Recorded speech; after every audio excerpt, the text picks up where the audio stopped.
So in the last video, I was talking about analyzing the aura, but I was going more on a health level. Now what we're going to do is talk about more of how the aura represents our personality, who we are. So first and foremost, with this person, I can see that they have a soft green and magenta above the head. Greens and magenta, those are the loving energies. This tells me this person is very compassionate, very loving. Family and friends are very important to them. And pink denotes kindness. So when we look at the different shades of pink, including magenta, this illustrates somebody who's kind and gentle. So overall, we can see that this is a very loving person.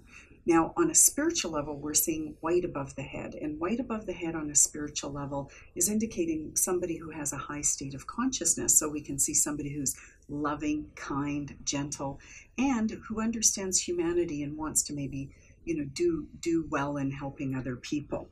But we're also seeing a little bit of gray above the head, and this causes me a little bit of concern because here we have somebody who's very, spiritually connected and, very much a humanitarian, somebody who's kind and gentle, but there's gray. Maybe they take things very much on a personal note.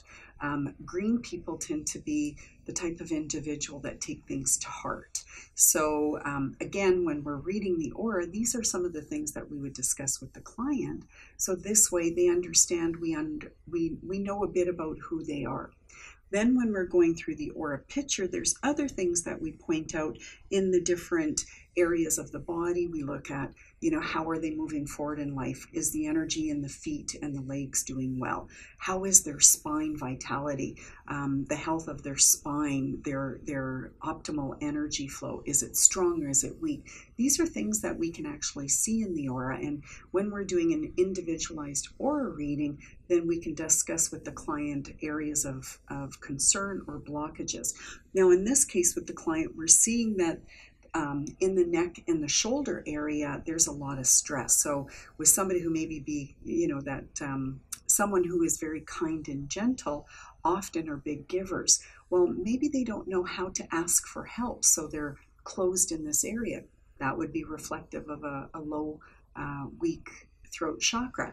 And again, we provide you with different tools that will help you to understand. So for example, if we look at the activity in the throat being underactive, it's the inability to communicate, the inability to speak one's truth, lacks ability, trust, and power to express, and a soft, unused voice. And of course, when you're communicating with a client and you hear that their voice is very soft, then you can understand that maybe they don't know how to use the power of their throat chakra.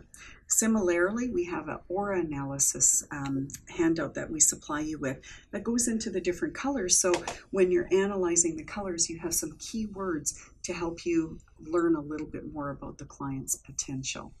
Now, in the next video, we'll be talking about how the colors are reflected in the graphs. So stay tuned.